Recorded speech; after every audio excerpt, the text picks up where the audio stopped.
Halo, selamat pagi. Pak Heri, bisa dengar saya, Pak Heri? Bisa Pak, silakan Pak. Oke. Terima kasih Pak Heri. Mohon izin Pak Heri untuk memulai acara ini. Selamat pagi, Meditizen. Halo, Meditizen bisa lambaikan tangannya, bisa lihat saya? Kalau bisa mendengar dan melihat saya? Oke. Meditizen sudah hadir pada pagi hari ini. Ketemu lagi dengan saya, Agus Arya. Kita akan bicara hari ini sampai dengan jam 12 kira-kira untuk bicara tentang hal-hal penting yang harus netizen pahami atau ketahui terkait dengan perkembangan pariwisata. Saya mohon izin untuk membuka masker karena saya ada di ruangan saya sendiri. Kemudian saya menyapa dulu speaker khusus kita hari ini, yaitu Bapak Ide Bagus Purwo Cideman, SAG MSI, yang mohon izin saya biasanya panggilnya kalau personal Haji gitu ya, tapi di seminar ini saya akan panggil beliau dengan Bapak Purwo, ya, jadi lebih akrab gitu. Bapak Purwo bisa lihat saya dan bisa mendengar saya dengan baik. Iya, pagi Pak Gus. Semua terima kasih sudah hadir di Mediterranean Bali. Senang sekali bisa bertemu dengan, akhirnya bisa tandem bareng gitu ya untuk ngobrol. Jadi bukan seminar, tapi mudah-mudahan kita bisa lewati 2 jam ke depan dengan ngobrol, yaitu talk show dan berbagi bersama Mediterranean. Terima kasih Pak Purwo sudah bisa hadir di Mediterranean Bali dengan kesibukan beliau yang luar biasa, dan akhirnya bisa ditangkap juga hadir ke Mediterranean Bali. Uh, Baik, sebelum kita mulai acara, ada baiknya kita hening sejenak untuk memohon segala kebaikan, semoga segala pikiran yang baik datang dari segala penjuru, mohon kepada ide yang widiwasa Tuhan Yang Maha Esa, semoga acara ini bisa berjalan dengan baik dan penuh makna, dan Meditizen dapat mendapatkan key takeaways atau mendapatkan hal-hal yang bisa dijadikan nilai untuk menjadi lebih baik di menghadapi proses depannya. Kita akan berdoa sesuai dengan kepercayaan dan agama kita masing-masing. Silakan berdoa mulai.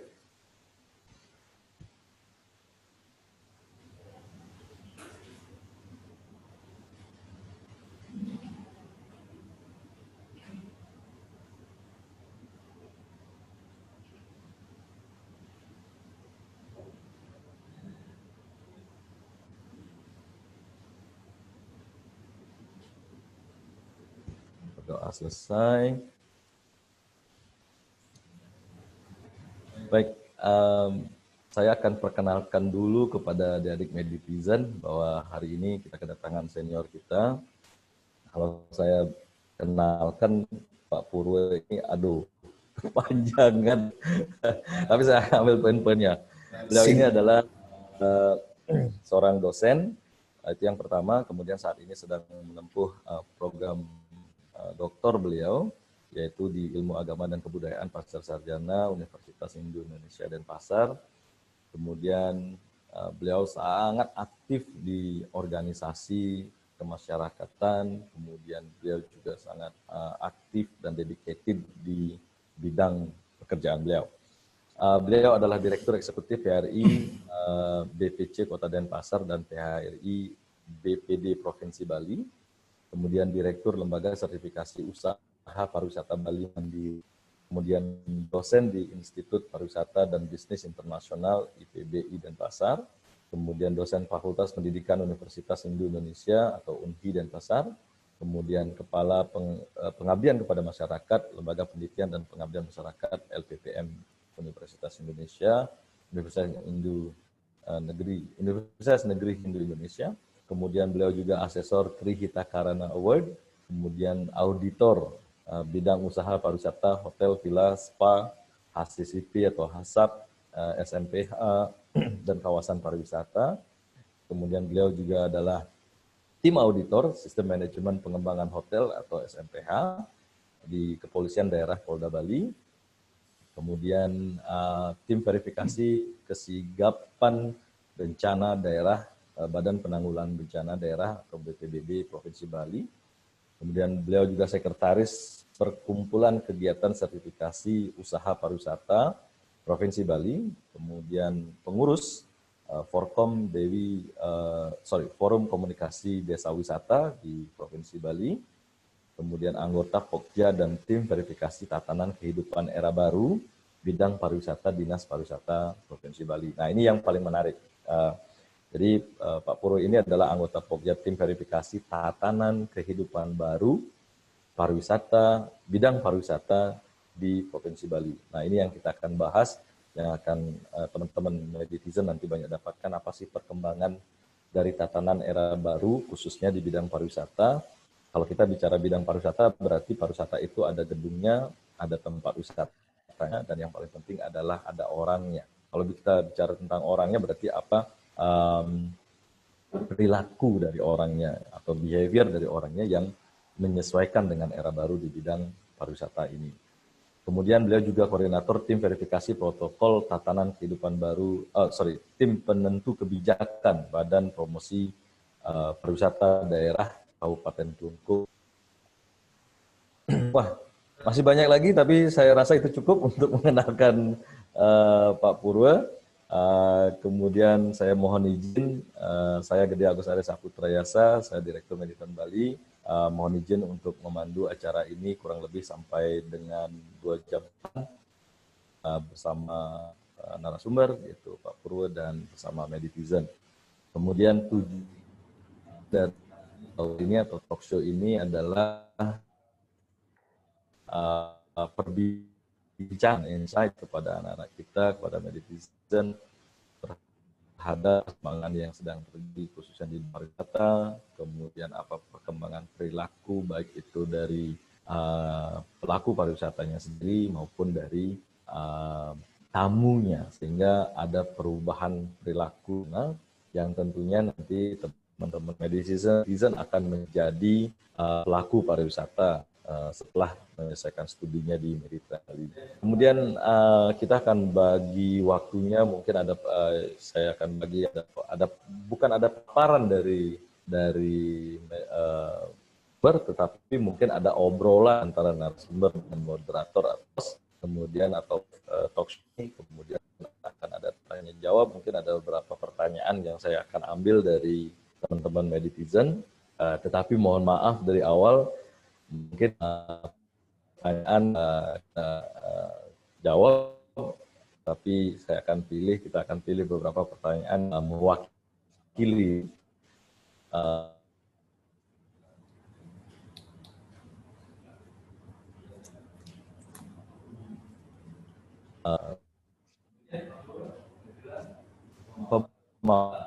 atau pembuka yang kita lalui 2 jam. Pak Purwa. Ya, terima kasih Pak Agus.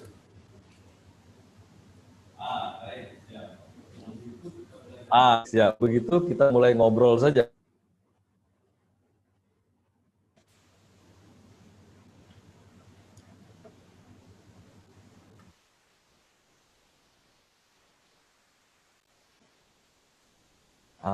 Pak Purwa, dengar saya? Ya, di sini agak terputus-putus Pak.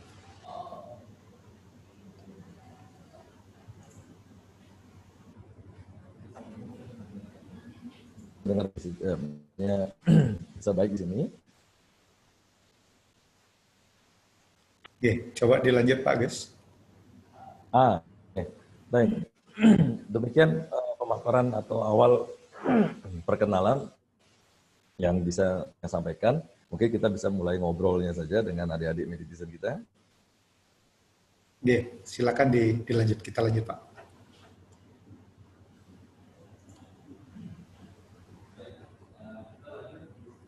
Kita lanjut untuk meminta pemaparan pada Pak Purwa terhadap situasi perkembangan yang kita sering dengar. Kalau topiknya kita hari ini kan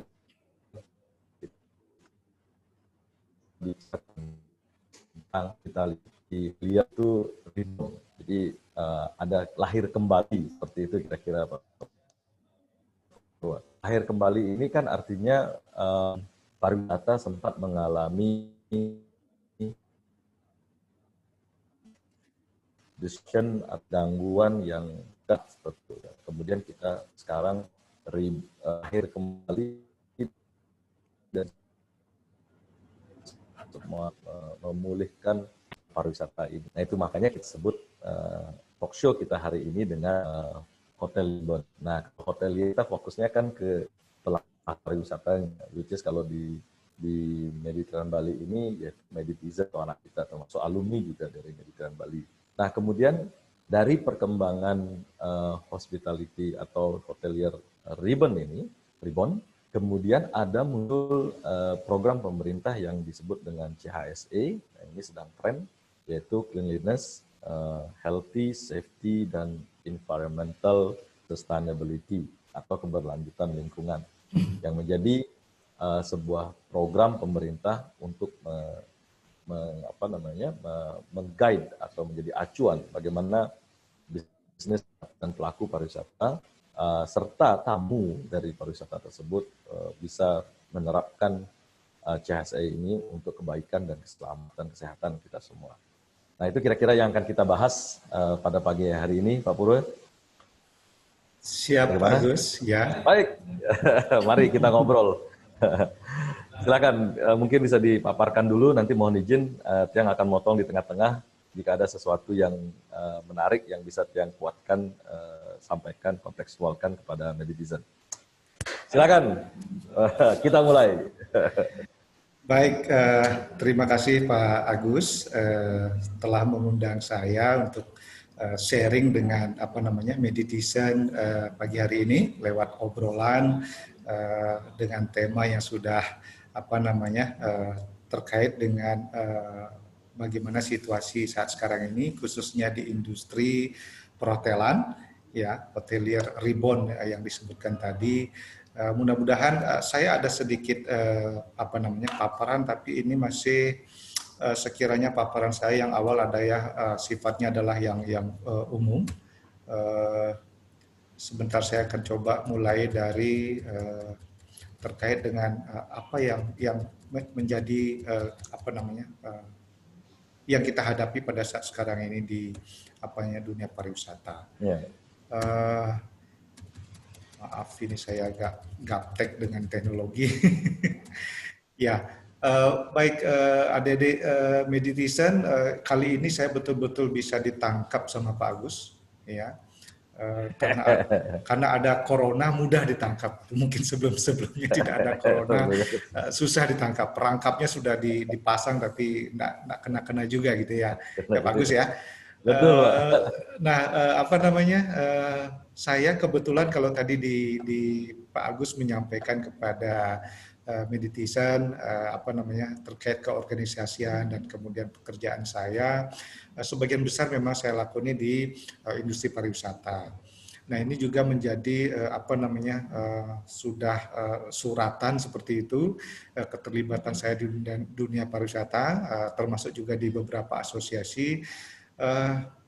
Yang kalau kita ambil kembali dengan tema hotelier reborn ini sesuatu yang mungkin saya, Pak Agus, kita tidak pernah menduga ini Pak ya. Kondisi Betul. seperti ini kita tidak pernah menduga, bahkan ahlinya untuk mengatasi hal seperti ini pun belum ada saya kira.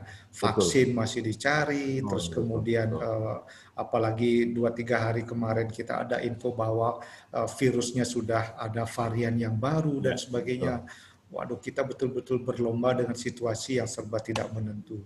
Nah, di Bali dengan kondisi kepariwisataan, di mana saya, Pak Agus dan juga nanti adik-adik Meditizen akan juga terlibat di industri. Ini betul-betul sekarang sudah kita diminta untuk berpikir jauh ke depan terkait dengan hal-hal bahkan boleh dikatakan yang tidak terduga, bahkan mengakibatkan keterpurukan. Ini kan kepariwisataan sekarang betul-betul terpuruk, Pak. Ya, sehingga kemudian ada istilah kita harus bersahabat dengan corona seperti itu ya, karena kita tidak bisa melawan virusnya, jadi kita bersahabat inilah dengan tata era baru yang sesuai dengan protokol kesehatan kita lakukan dengan CHSE tadi. Nah, bagaimana dengan kesiapan dari industri di Bali terkait dengan penerapan CHSE ini?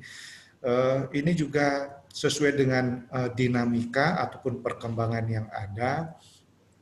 Banyak sekali industri, kalau kita di Bali bicara tentang industri pariwisata, tidak ansih hanya di hotel saja atau restoran, tapi banyak sekali bidang usaha lainnya, ya, termasuk objek wisata dan sebagainya. Mungkin kalau Pak Agus pahami, Pak Agus memberikan menjadikan anak-anak Meditizen sebagai seorang yang profesional nanti di industri, katakan misalkan dia akan bekerja di hotel, di restoran atau menjadi entrepreneur, tentu dia sudah punya bekal cukup terkait dengan apa itu protokol kesehatan CHSE ini.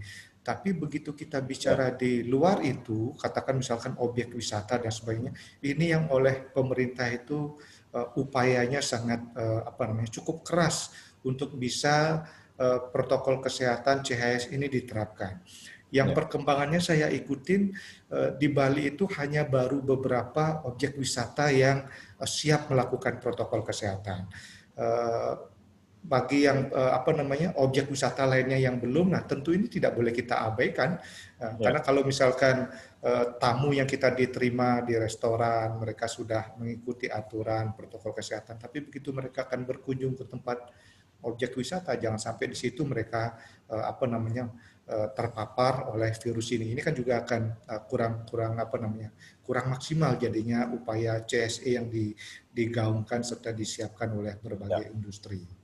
Nah, kemudian kondisi ini pula oleh kami di asosiasi, Pak Agus, kami sudah sejak dari bulan Mei, bahkan dari April, kemudian yang terakhir itu bulan Mei dan Juni, itu dari PHRI sudah mengeluarkan semacam panduan terkait dengan apa yang harus dilakukan oleh hotel restoran dengan tatanan era baru ini, ya khususnya dalam pencegahan COVID. Jadi kami sudah men-share kepada seluruh hotel restoran itu SOP dasar terkait dengan penerapan protokol kesehatan.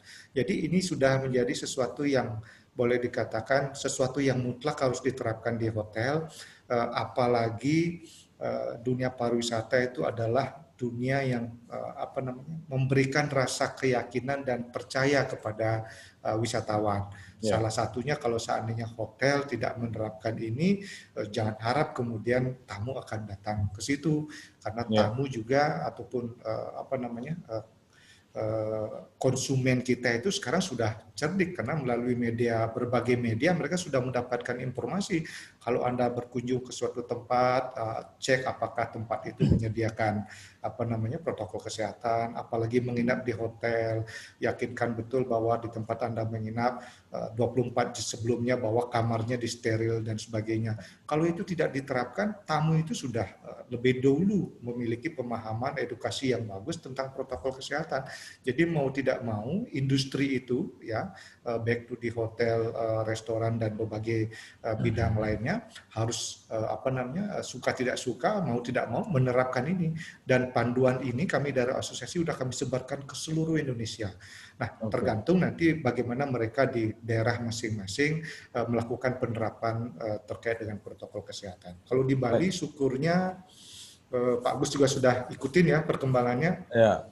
Bapak Gubernur memiliki concern yang bagus melalui leading sector-nya di Dinas Pariwisata, dibentuk tim. Bahkan ini mendahului dari apa yang dilakukan berskala nasional. Kalau kementerian melakukan di bulan November, kami sudah dari bulan Juni di Bali itu melakukan sosialisasi dan kemudian melakukan verifikasi terkait dengan protokol kesehatan ini di hotel, restoran, objek wisata, travel agent, termasuk usaha-usaha wisata tirta dan sebagainya. Kenapa hal ini dilakukan? Karena ya kita tahu semenjak bulan Maret sampai dengan sekarang itu perekonomian Bali itu betul-betul terpuruk karena kita mengandalkan pariwisata sebagai leading sektor dari perekonomian yang ada di Bali. Di samping dengan produk dari pertanian, UKM dan yang lainnya. Tapi semuanya jendelanya itu ada, etalasenya itu ada di pariwisata. Inilah yang menjadi penggerak utama. Nah, dalam kondisi yang sudah tidak ada tamu, kalau salah berapa bulan sekarang Pak Agus ya, hampir mungkin 8 bulan ya. Hampir 8 bulan. 9 bulan ya. Berarti kalau Maret depan ini kita sudah 1 tahun.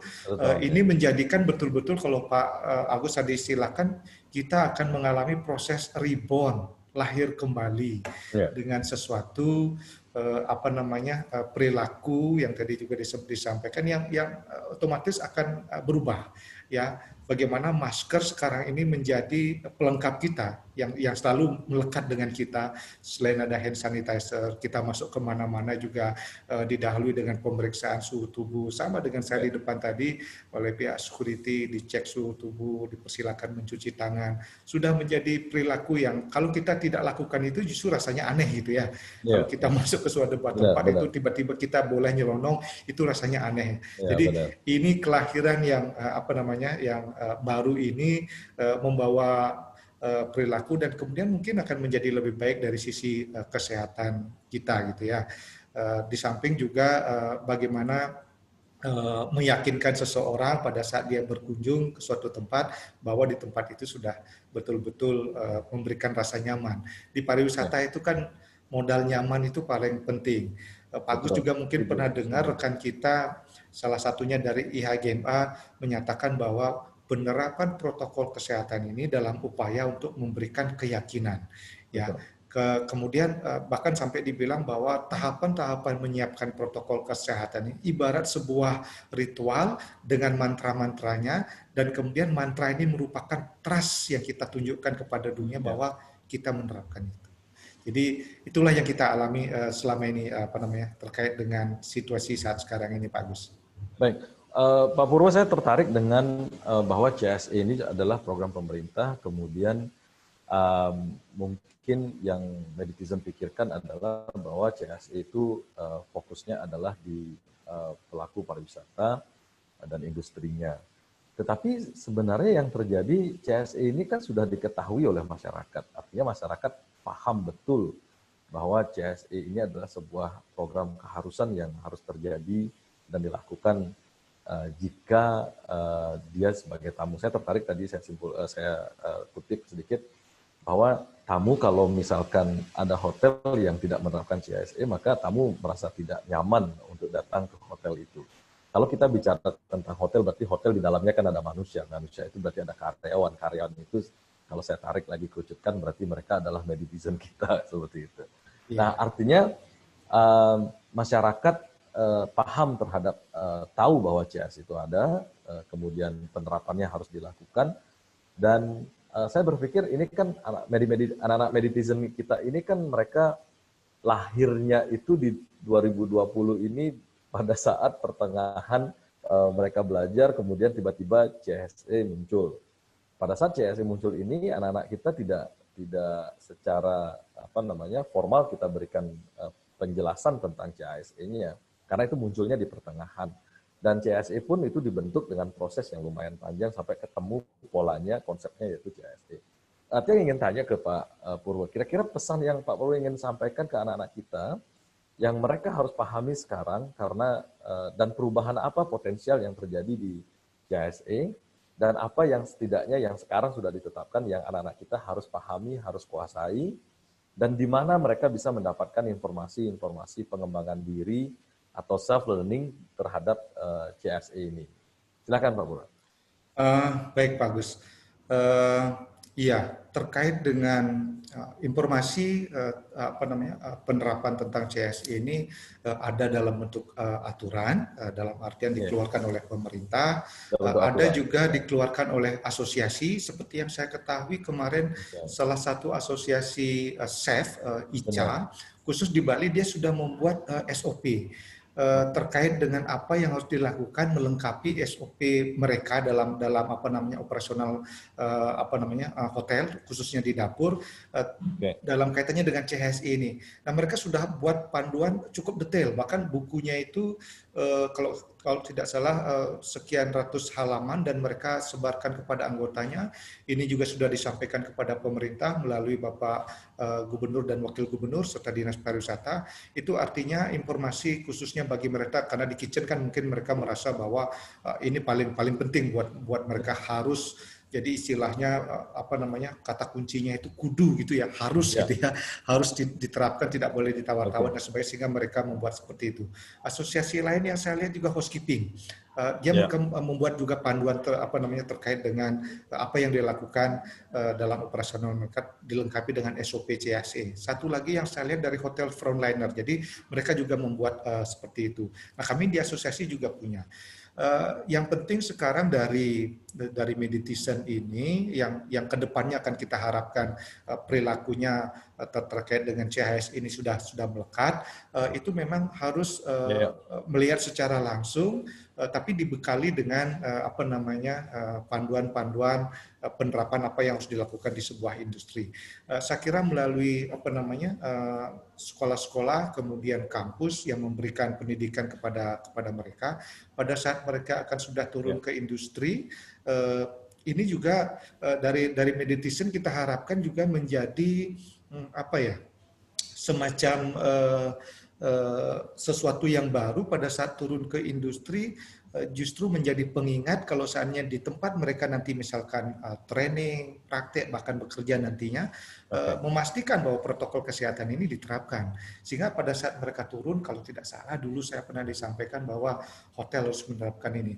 Bisa dikonsultasikan. Saya ada asosiasi namanya Human Resource.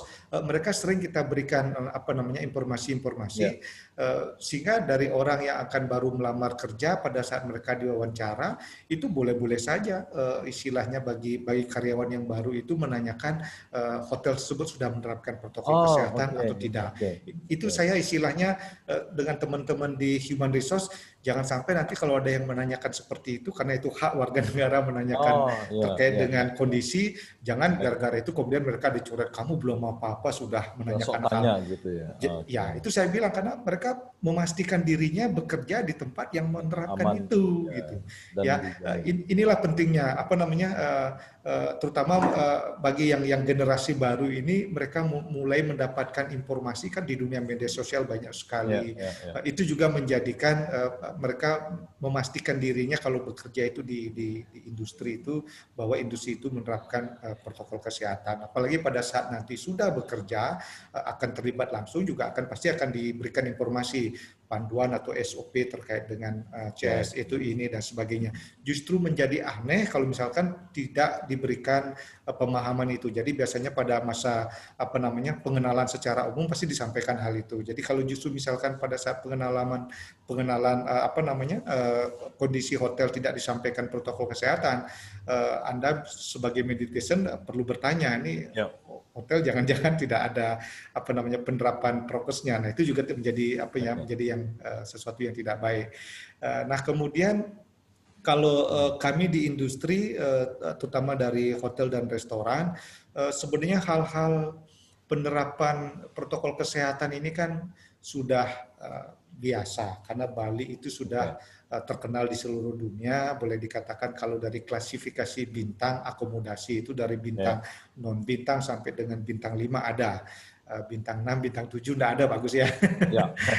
Ya, kalau puyer bintang 7 ada, tapi kalau bintang, karena ada informasi berkembang bahwa hotel saya bintang 7 dan sebagainya gitu ya. Saya pernah dengar apa namanya, entah akan berlanjut atau Oh, oke. tidak, sebuah akomodasi yang ada di Tanah Lot itu katanya dia punya klasifikasi khusus bintang 7. Nah, kita tidak tahu dari mana dapat Oke. sertifikatnya itu ya. Yang jelas di Indonesia, di negara kita yang tertinggi adalah bintang 5. Kalau servisnya lebih dari bintang 5 boleh-boleh saja. Boleh Tapi saja ya. predikatnya hanya dibatasi sampai bintang 5.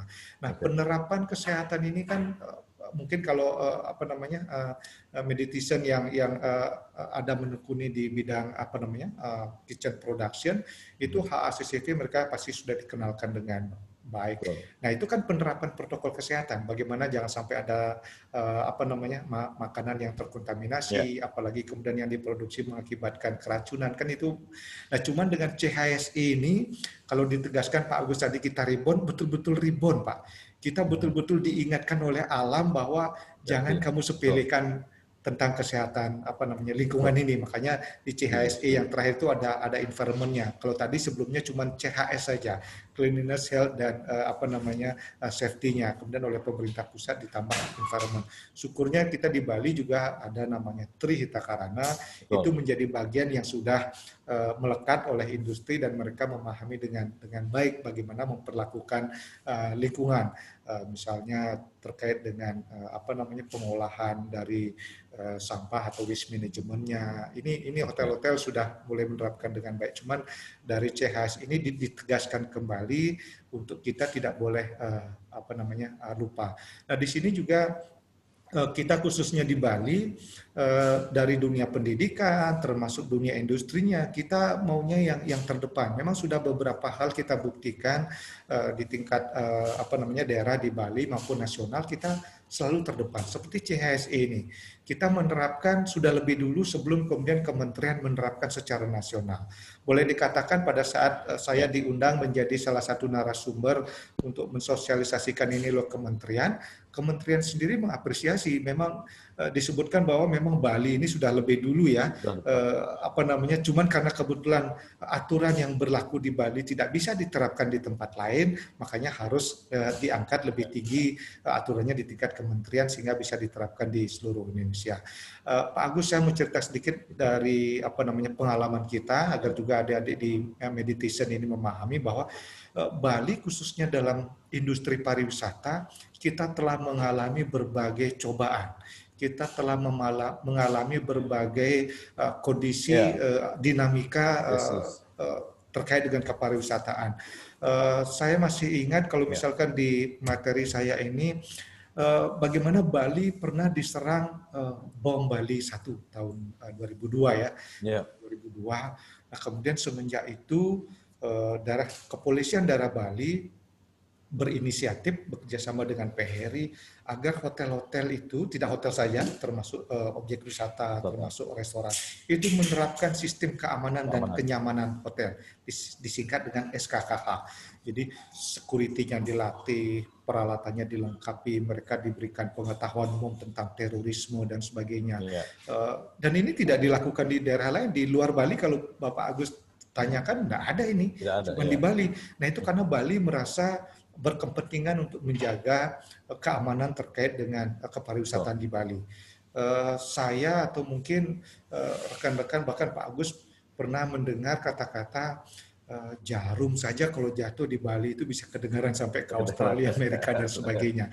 Nah, keamanan yang pernah kita alami terganggu tahun 2002, kemudian dilakukanlah penerapan sistem keamanan. Ini memberikan rasa percaya kepada tamu untuk mereka berkunjung ke Bali, karena kan meyakinkan tamu bahwa Bali aman itu sulit. Setelah kita terapkan ini, kepercayaan itu pulih kembali. Namun sayang kemudian tahun 2005 kita kena lagi, Pak. Tahun 2005 kita kena bom yang kedua, kemudian barulah kemudian diangkat tentang keamanan hotel ini oleh kementerian melalui peraturan menteri, kemudian diterapkanlah sistem manajemen pengamanan hotel. Ini aturan sifatnya nasional, Pak Agus. Jadi bahwa hotel-hotel di seluruh Indonesia harus menerapkan ini. Tapi apa buktinya hanya di Bali diterapkan? Itu yang karena Bali merasa berkepentingan, wah ada sesuatu yang perangkat hukum yang harus kita ikuti untuk memberikan rasa percaya kepada tamu, diikutilah. Jadi bahkan kami mendapat istilahnya informasi dari tempat lain, gimana sih kok di Bali itu bisa menerapkan seperti ini. Nah inilah bedanya kalau misalkan satu daerah itu yang belum menjadikan core bisnisnya atau perekonomiannya bidang pariwisata. Kita di Bali kan mengandalkan ini. Nah ini juga untuk adik-adik meditizen untuk dipahami bahwa selain keamanan, kemudian kondisi alam dan sebagainya itu sangat berpengaruh sekali terhadap kepariwisataan di Bali. Kemudian yang berikutnya informasi tentang tsunami. Pada waktu itu terjadi tsunami di Jepang kalau tidak salah tahun 2011. Beredar informasi, kemudian apalagi beberapa tahun sebelumnya juga ada tsunami di Aceh dan sebagainya. Kemudian Bali bersama dengan tim SAR, BPBD, kebencanaan, BMKG dan sebagainya membuat sistem untuk menerapkan kesiapsiagaan bencana. Ini luar biasa. Kalau tadi itu yang di keamanan itu untuk meyakinkan para tamu yang menginap mereka akan mendapatkan rasa aman. Yang terkait dengan kesiapsiagaan ini memastikan kepada industri apakah hotel, restoran dan sebagainya kalau terjadi tsunami mereka juga punya langkah-langkah apa yang seharusnya dilakukan dalam memberikan perlindungan kepada wisatawan, termasuk karyawannya, karena karyawan kan juga manusia yang perlu mendapatkan jaminan keamanan. Ini luar biasa dan ini juga hanya dilakukan di Bali. Bahkan yang dilakukan oleh Badan Bencana Daerah Provinsi Bali ini diapresiasi secara nasional, mendapatkan apresiasi bahkan secara internasional. Kalau tidak salah, kalau tidak ada COVID itu mestinya bulan Oktober ini ada konferensi besar tingkat internasional kebencanaan yang dilakukan di Bali. Sayang karena COVID kemungkinan akan diundur. Itu apa? Karena di Bali mereka tahu bahwa hotel, kemudian tempat-tempat objek, mereka memiliki sistem kesiapsiagaan bencana. Kalau kita berkunjung ke Tanah Lot, kita sudah tahu ada tulisan assembly point, evakuasi rute, dan itu sudah menjadi sesuatu yang mutlak untuk mereka ikuti. Inilah bencana-bencana yang apalagi kemudian Gunung Agung dan sebagainya meletus, kemudian yang terakhir dengan verifikasi CHSE ini dalam upaya, kalau Pak Agus tadi menyampaikan bagaimana kita rebound, lahir dengan sesuatu yang baru, ini juga untuk meyakinkan kepada wisatawan bahwa kami lahir dengan sesuatu yang baru dan kami siap karena kami sudah menerapkan protokol kesehatan. Nah, kira-kira seperti itulah yang dialami oleh industri pariwisata di Bali, dan bersyukurnya di Bali itu asosiasi pariwisata ini kuat sekali, Pak Gus. Oke. Ya, termasuk sekolah-sekolah kepariwisataan ya dari asosiasinya itu sudah memberikan dari awal terkait dengan apa yang menjadi tantangan kita di dalam dunia pariwisata. Mau tidak mau kemudian asosiasi ini bersatu, bahkan Pak Gubernur paling sering kalau seandainya memanggil komponen pariwisata melalui Bali Tourism Board, melalui asosiasi-asosiasi di bawahnya termasuk asosiasi profesi, dan ini menjadikan satu suara kita bagaimana membangun pariwisata Bali ini harus bergandengan tangan. Ya, tidak bisa saja di hotel saja yang aman, tidak bisa di objek wisata saja yang aman menerapkan CHSE, tapi bagaimana dengan tempat umum? Nah, ini juga pernah saya sampaikan kepada pemerintah, misalnya sekolah, kemudian misalnya pasar, terus kemudian kantor pemerintahan. Nah, ini harus kemudian semuanya memiliki penerapan protokol yang sama. Karena wisatawan tidak tinggal di hotel saja, mereka kan juga jalan ke tempat pembelanjaan, mereka Betul, bagus ya. sehingga secara serentak sama, yang jadi judgement itu adalah Bali menerapkan, bukan hotel tempat saya menginap menerapkan gitu ya. Iya. Ya, jadi betul sekali karena di image mereka itu walaupun misalkan pada saat datang ke Bali dia tinggal di Badung, dia menginap misalnya di Karangasem, tapi di mindset mereka itu ya Bali gitu. Makanya Bali, kita kalau promosi keluar itu pasti yang dibawa adalah nama Bali gitu ya. Iya, benar-benar. Baik, kuatkan sedikit mungkin ke teman-teman di Meditizen. Tadi Pak Purwo sudah mengatakan bahwa CASE itu adalah sebuah kewajiban, kemudian itu berlaku untuk dunia industri. Jadi teman-teman Meditizen tuh kalau saya mau sampaikan tuh gini, CASE itu berlaku untuk di Indonesia, kemudian CASE itu berlaku untuk di dunia industri pariwisata. Industri pariwisata itu berarti ada hotel, kemudian desa wisata, dan seluruh perangkat yang mendukung industri pariwisata itu, termasuk mall, pasar, objek wisata, semuanya, alat transportasi, semuanya itu mendukung. Nah sekarang kalau kita bicaranya, kalau di Meditizen ini kan sekolahnya atau belajarnya itu di spesifik di departemen yang ada di hotel. Contoh misalkan di F&B service, kemudian di culinary, di housekeeping, tadi sudah disebutkan. Ternyata CS itu untuk negara, kemudian untuk industrinya, kemudian sekarang kita masuk untuk departemennya. Nah, teman-teman Meditizen, sekarang fokusnya lebih kerucut lagi, fokus, saya ada di departemen apa. Contoh misalkan saya ada di departemen F&B service. Di F&B service itu fokusnya kan ada receiving, penerimaan barang, kemudian ada restoran, kemudian ada bar, dan semua outletnya, ada room service juga, kemudian termasuk ada MICE. Nah, di F&B service ini juga secara spesifik menerapkan CHSE-nya itu sendiri. Bagaimana cleanliness, healthy, safety, dan environmental sustainability-nya itu diterapkan di departemen itu sendiri. Setelah di departemen itu sendiri, namanya departemen berarti ada orangnya. Orangnya ya saya harapkan teman-teman Meditizen nanti yang mengisi di hotel-hotel itu. Nah, dari sekaranglah teman-teman ini bisa menguasai, bisa paham apa yang harus diterapkan, apa yang harus dikuasai, agar nanti minimal jangan berpikirnya ke negara dulu lah. Kalau negara kan terlalu tinggi ya. Jadi saya berharap teman-teman Meditizen berpikirnya minimal di dirinya sendiri, di departemennya dia sendiri. Kalau kita bicara di profesional. Di departemen saya, CSE seperti apa yang akan berlangsung atau berlaku di departemen saya. Kitchen misalkan, dia harus pakai, sebenarnya itu dari dulu sebenarnya kitchen sudah harus seperti itu. Dia harus pakai hairnet, kemudian dia harus pakai hand gloves, dia harus pakai masker. Dari dulu udah harusnya seperti itu. Tapi di era corona ini lagi-lagi itu lebih ditekankan lagi.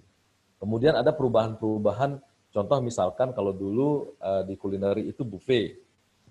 Buffet itu memang normal, tapi sekarang buffet malah disajikan oleh seperti warteg jadinya. Ya ini kan pola baru, kalau warteg itu kan touchscreen ya. Jadi dipajang, kemudian kita tinggal nunjuk-nunjuk, sentuh-sentuh, tiba-tiba sudah datang aja makanan gitu touchscreen ya. Nah, hampir sama seperti itu.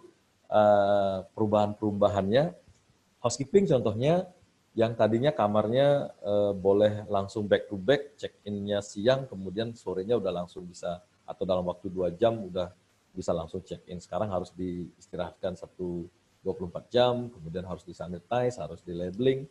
Nah, ada perubahan-perubahan di industri itu yang teman-teman Meditizen harus pahami nanti untuk bisa menghadapi dunia kerja.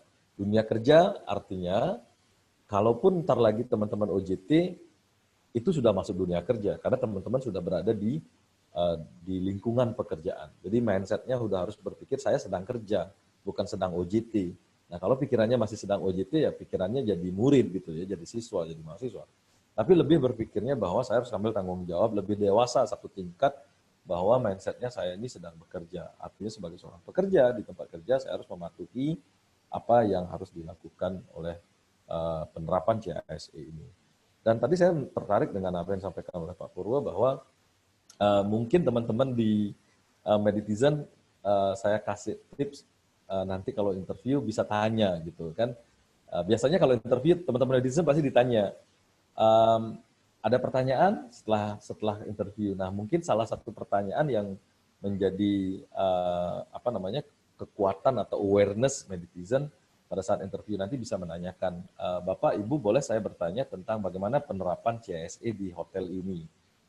Jadi wow factor juga buat teman-teman. Wow, ini anak Meditizen ini nanyanya udah ke CSE aja. Bukan bermaksud memojokkan hotel tidak percaya, bukan, tapi menunjukkan bahwa Meditizen memiliki awareness. Saya lagi Meditizen dari Mediterranean Bali ini punya awareness tentang, punya pengetahuan, pemahaman tentang CASE. Kampanyenya ini harus dari semua sisi, Pak. Betul, Apakah dia itu dari student dan sebagainya. Iya. Ya, benar. Dan termasuk juga Meditizen ini, tadi saya sebutkan, kalau misalkan dia harus menerapkan CSE di tempatnya dia bekerja, tetapi di rumah juga harus sudah mulai menerapkan itu. Jadi dari skup yang paling kecil, paling personal, sampai akhirnya masuk ke sisi organisasi. Nah, dari diri sendiri kalau itu sudah dibiasakan, sehingga nanti di tempat kerja pun juga akan terbiasa. Termasuk menjaga jarak, kemudian semua yang termasuk di CSE ini. Nah, tadi saya agak nyambung sedikit nih Pak Purwo, biar saya jelaskan ke Meditizen terkait dengan tadi sempat disinggung tentang keamanan, kemudian tentang tsunami, tentang gunung agung atau bencana alam, kemudian dan segala tentang bencana. Saya perlu sampaikan ke teman-teman di Meditizen, nanti teman-teman di hotel juga akan, karena sekarang fokusnya adalah di COVID-19, jadi CSE ini menjadi sangat fokus. Tapi sebenarnya di situasi normal, teman-teman di industri itu teman-teman akan dilibatkan dalam kegiatan-kegiatan fire drill misalkan, bagaimana evakuasi keamanan, kemudian evakuasi gempa bumi, kemudian tsunami. Nah, itu teman-teman akan dilibatkan di kegiatan-kegiatan itu. Nah, ini penting, pesan saya adalah teman-teman untuk bisa mengikuti setiap training-training yang ini, jangan dianggap sepele, karena ini akan menjadi bekal teman-teman nanti untuk bekerja di tempat yang lebih baik atau lebih. Karena pada intinya, contoh misalkan ke kapal pesiar. Kalau kapal pesiar itu dia benar-benar concern dengan keselamatan. Nah, jadi teman-teman harus paham, bisa menjelaskan seperti apa proses evakuasi keamanan jika terjadi kebakaran. Jangan sampai bilang kalau terjadi kebakaran naik ke lantai 4 gitu ya, harusnya turun kemudian ngumpul di assembly point. Kemudian kalau tsunami naik ke lantai yang paling tinggi atau assembly point yang sudah ditetapkan di lantai yang paling tinggi. Termasuk kewaspadaan terhadap terorisme. Contoh misalkan teman-teman kalau misalkan berada di lobi, kemudian ditanya oleh tamu, permisi Dik, kamar nomor sekian di mana ya? Hati-hati menjawab, siapa tahu tamu ini dia nyelonong untuk melakukan sesuatu yang tidak seharusnya dia lakukan untuk tamu yang tinggal di kamar itu. Jadi privasi tamu itu dijaga oleh semua orang, termasuk adik-adik Meditizen yang first door carrier-nya adalah di on the job training juga harus paham tentang hal-hal itu.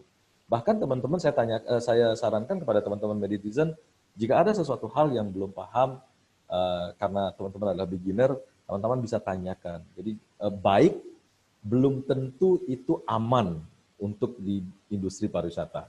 Kita maksudnya baik, tetapi kita ternyata membocorkan atau melancarkan aksi terorisme. Nah, kita melancarkan aksi kriminalisme di tempat kerja. Jadi baik itu juga harus diikuti dengan kewaspadaan. Sama halnya kita dunia hospitality, kita bertemu dengan manusia yang harus humanizing human, harus hospitable, tapi di sisi lain kita harus membiasakan diri untuk tidak harus menjaga jarak tanpa harus mengurangi rasa ramah tamah atau hospitality itu. Nah, ini kan challenge.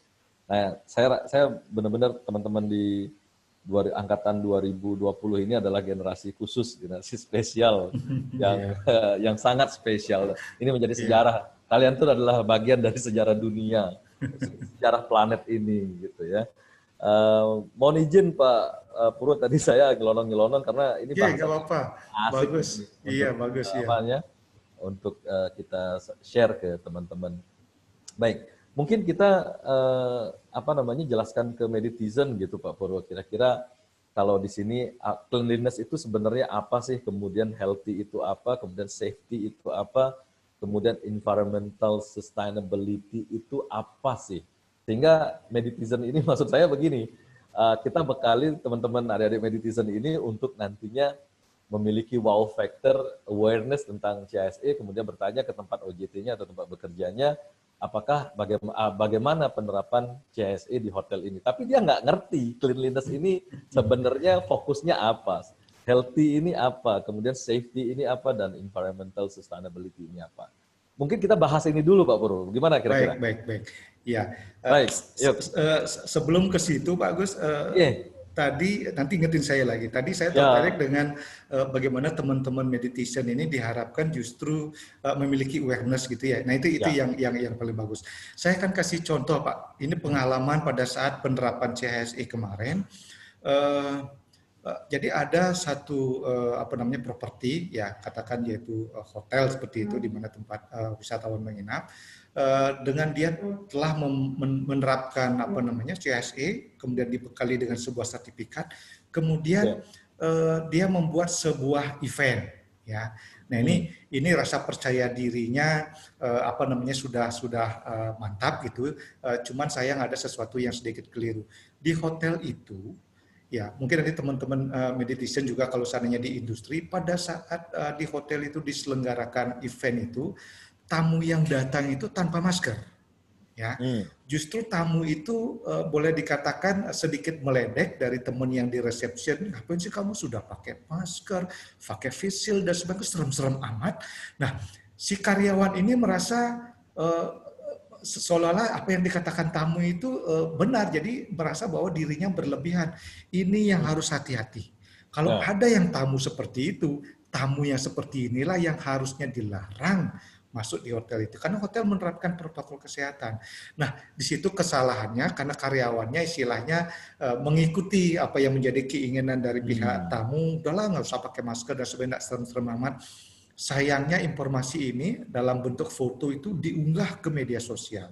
Jadi event itu di mana karyawannya tidak menggunakan masker dan sebagainya. Dan yang terjadi namanya dunia media sosial, Pak Agus, sekarang diklik sebentar lagi sudah kemana-mana.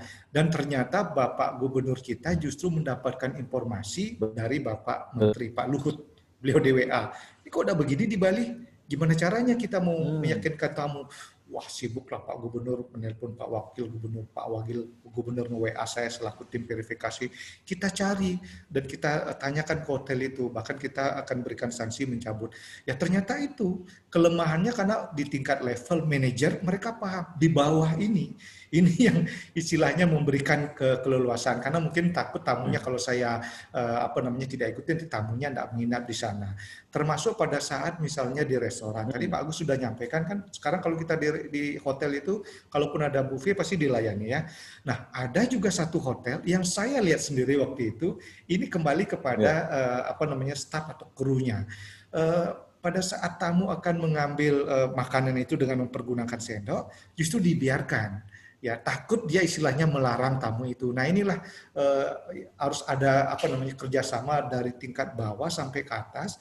Tidak apa-apa menyampaikan kepada tamu, maaf Bapak Ibu, saya akan ambilkan, mohon sabar sebentar, pasti mau. Tapi kalau misalkan si pekerja karyawan itu merasa takut menegur, ini salah. Ini pasti akan berakibat tidak baik, karena begitu sendok dipakai itu pasti akan dipegang dengan banyak orang. Nah, itu sedikit saya share pengalaman bagaimana teman-teman meditation ini, yaitu tadi boleh menanyakan terkait dengan penerapan protokol kesehatan itu sangat boleh sekali karena kita dilindungi undang-undang untuk mendapatkan jaminan itu. Nah, terkait dengan apa sih cleanliness dan sebagainya. Kalau definisinya ini pasti kita banyak bisa cari melalui Google dan sebagainya. Tapi di industri pariwisata, cleanliness atau bagaimana menjaga kebersihan ini yang paling sering kita lihat dan lakukan adalah misalkan mencuci tangan. Ya, tidak saja di hotel, di mana-mana, bahkan Kementerian Kesehatan mengeluarkan aturan yang paling penting itu adalah mencuci tangan. Ya, walaupun ada hand sanitizer, walaupun kemudian sudah disinfektan, tapi mencuci tangan itu adalah langkah yang paling efektif, mudah dan murah gitu ya, hanya mencuci dalam kondisi air yang mengalir dengan sabun itu menjadi keamanan kita lebih terjamin. Inilah yang yang menjadi penerapan mutlak di sebuah hotel. Ada pengalaman menarik juga Pak Agus. Kalau dulu pada saat Bali diserang bom Bali 1, Bali 2, kemudian dulu kan tidak ada hotel yang ada pelang apa itu di pintu gerbangnya itu kan tidak ada. Kemudian karena dari sisi keamanan harus dijaga diperiksa adalah pelang itu. Banyak hotel yang protes, ngapain hotel yang sudah bagus-bagus saya ada candi bentar itu dikasih portal seperti itu. Tapi kemudian diterima karena itu menjadi bagian untuk memberikan rasa aman. Kemudian bom berikutnya juga begitu, bahwa harus diperiksa. Bahkan ada hotel yang punya X-ray tasnya wisata nah termasuk yang ini ada juga hotel yang protes, masa saya harus pasang wastafel di depan lobi Pak, kan sudah ada public toilet dan sebagainya. Nah ini saya sampaikan bahwa mindsetnya yang harus dirubah, karena dia sampaikan bahwa hotel saya kan mewah Pak, kok tiba-tiba ada tempat mencuci tangan gitu. Nah di pikiran mereka itu tempat mencuci tangan itu kotor. Padahal saya bilang belum berterima gitu.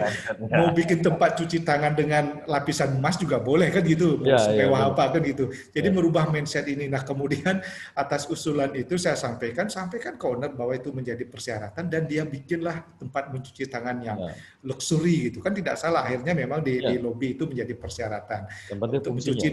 Yang penting fungsinya. Kemudian di tempat lainnya juga sama. Bagaimana hotel, restoran, ini ada gambar Pak Menteri bagaimana diperiksa suhu tubuhnya, kemudian diberikan glove, menandakan bahwa protokol kesehatan di industri itu memberikan keamanan buat seluruh orang yang berkunjung ke sana itu terjamin ya, menggunakan masker sudah menjadi kewajiban dan sebagainya. Justru aneh kalau kita berangkat kemana-mana gitu tanpa masker, merasa sekali ada yang ketinggalan. Memeriksa suhu tubuh menjadi penting karena ini terkait dengan health-nya tadi, kesehatan tadi. Ya jangan sampai ada wisatawan yang berkunjung kalau misalkan dengan suhu 37,3 saja itu sudah ada indikasi yang tidak bagus. Bahkan hotel diwajibkan memiliki ruang khusus untuk isolasi bagi yang wisatawannya kedapatan dengan suhu tubuh tinggi sebelum kemudian nanti akan diambil tindakan oleh tim medis dan sebagainya.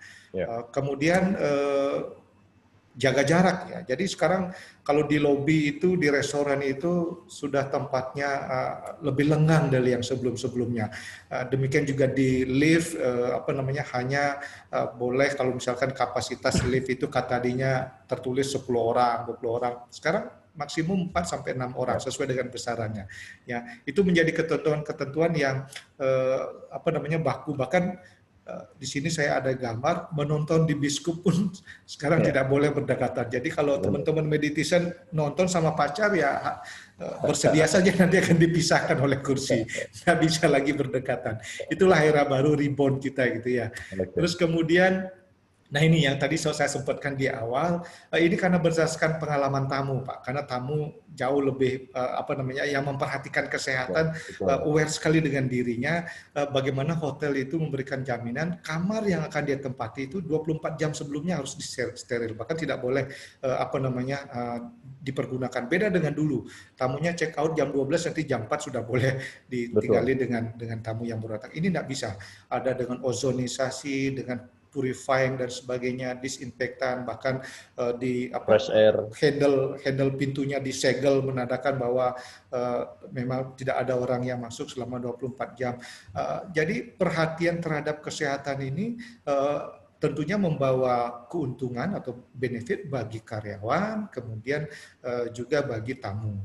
Bahkan karyawan hotel pada saat dia akan membersihkan ruangan itu harus dengan mempergunakan peralatan yang cukup, ya membersihkan handuk, spray yang setelah dipergunakan oleh tamu yang kemudian check out. Nah ini ada satu pengalaman bagus pada saat kita di Bali, ada aturan di mana aturan itu mengatur di mana orang boleh merokok, Pak. Ya, jadi Pak Agus mungkin sudah tahu. Jadi sekarang kita sudah terbiasa di ruang tertutup berasi tidak boleh merokok, hanya boleh di udara bebas. Ada satu hotel yang awalnya dia ketakutan untuk menerapkan protokol kawasan merokok itu, bahwa di kamar tidak boleh merokok, kemudian hanya disediakan tempat-tempat tertentu. Tapi dengan pemahaman yang dia pelajari lagi, dia coba menawarkan kepada tamunya bahwa hotel kami ini sudah free bebas asap rokok. Justru semenjak itu hotelnya penghuninya justru lebih banyak. Jadi tamu yang datang sebelumnya tidak mengajak anak, jarang orang tua yang ada justru datang ke sana, menginap di sana karena tahu hotelnya lebih sehat. Nah ini membuktikan bahwa kepedulian tamu, ya termasuk saya juga Pak Agus dan teman-teman Meditisa, memperhatikan kesehatan kita itu paling penting, sehingga kita pergi kemanapun, apalagi menginap, pastikan tempat itu telah menerapkan dan memiliki protokol kesehatan yang baik. Ini buat teman-teman Meditisa, oleh kementerian juga sudah dikeluarkan panduan pelaksanaan kebersihan, kesehatan, keselamatan, dan kelestarian lingkungan yang sudah di-share ke seluruh industri pariwisata. Jadi kalau seandainya teman-teman Meditisa yang akan ke industri mempertanyakan ini dan kemudian mereka istilahnya balik bertanya seperti yang Pak Agus sampaikan tadi, jangan sampai apa itu CHSE, wah berarti dia sudah ketinggalan jauh, dia tidak memperhatikan hal-hal seperti ini. Harus mereka sudah menerapkan. Nah, ada satu logo di sini Pak Agus yang dikeluarkan oleh kementerian itu Indonesia Care gitu ya. Jadi yang di merahnya itu ditulis, kalau dibaca itu menjadi I do care gitu. Kalau hotel sudah memiliki sertifikat berlogo itu, berarti dia sudah menerapkan protokol kesehatan. Jadi ini menjadi tidak hotel saja, seluruh industri termasuk perkantoran dan sebagainya. Inilah lambang yang oleh negara kita di Indonesia dideklar kepada dunia internasional bahwa kita menerapkan protokol kesehatan. Ini tandanya. Jadi ada namanya Indonesia Care atau I do care seperti itu. Restoran, kitchen, seperti Pak Agus sampaikan tadi, sekarang jauh lebih ketat, Pak. Ya, kalau mungkin teman-teman Meditisa nanti yang bekerja di bagian receiving, pastikan bahwa tidak lagi ada walaupun dari penerapan HACCP memang bagus seperti itu, tapi kebiasaan-kebiasaan yang dulu lolos jangan lagi, jangan kemudian menerima barang yang masih dalam kondisi tidak bagus. Ya, kalau diperlukan mencuci harus dilakukan di receiving sebelum kemudian disimpan di store dan sebagainya. Ini sudah tidak boleh ditawar lagi. Jadi menerapkan aturan yang cukup ketat itu tidak saja melindungi tamu yang akan menginap, itu juga melindungi karyawan sebagai pekerja yang ada di sana. Pastikan itu. Ya. Kemudian kan banyak juga sekarang di restoran yang mejanya ada pembatas kaca bening seperti itu. Dibatasi semua itu. Itu mungkin kalau dari sisi keindahan dan sebagainya mungkin agak berkurang, tapi dari sisi merasa kita nyaman itu yang sekarang ini kita harapkan. Jadi rasa keindahan itu bolehlah sekarang ditawar sedikit, tapi keamanan, kenyamanan, apalagi kesehatan itu nggak boleh ditawar. Jadi ada teman-teman yang Meditisa yang di bidang FB produk, FB service dan sebagainya, pastikan ini ya dengan aturan yang ada. Biasanya hotel sudah memberikan training bagaimana memberikan pelayanan, misalkan kalau buffet dan sebagainya, bahkan memeriksa suhu tubuh, semuanya sudah ada. Jadi tinggal bagaimana menjadi kebiasaan yang nantinya mungkin karena alat-alat pemeriksaan seperti ini masih beragam, mungkin nanti ada semacam alat yang tidak harus dengan manusia memeriksa dengan ada semacam infrared dan sebagainya dengan harga yang cukup mahal, mungkin nanti akan menjadi sesuatu yang tidak begitu mahal dan dimiliki oleh seluruh industri. Ini gambaran di kitchen dan sebagainya. Kemudian ya ini tidak boleh bersalaman. Jadi sekarang seluruh dunia ini ada gambaran pemimpin-pemimpin itu menghindari berjabat tangan hanya dengan mencakupkan dua tangan seperti ini sebagai salam. Jadi berjabatan tangan itu menjadi tabu sekarang ini. Tabu menjadi Ya, tabu. menjadi Tiba-tiba, tabu. Tiba-tiba tiba-tiba kalau menjadi tabu. kalau Pak Agus misalkan atau teman-teman meditasi disodori tangan ini, Wah, gini langsung kaget. aja, tolak aja dulu gitu ya. Seperti itu. Iya, iya, iya. Ya, ini untuk nah itu ada segel yang ada di pintu masuk itu memastikan kepada tamu bahwa pada saat dia akan masuk, dia masih lihat bahwa kamar ini sudah di apa namanya disteril dan di disinfektan sebelumnya. Demikian juga saya sekarang punya kebiasaan Pak Agus kalau misalkan Ya, berkunjung ke restoran, ke hotel, kemudian di tempat di mana kita duduk dan sebagainya, agar kita merasa nyaman, biasanya hotel itu menyediakan semacam signage kecil yang ditaruh di meja ini bahwa meja ini sudah apa namanya sanitasi. disterilkan, sudah Ya. disinfektan dan sebagainya. Nah itu baru kemudian saya yakin bisa duduk di kursi itu dan di meja itu.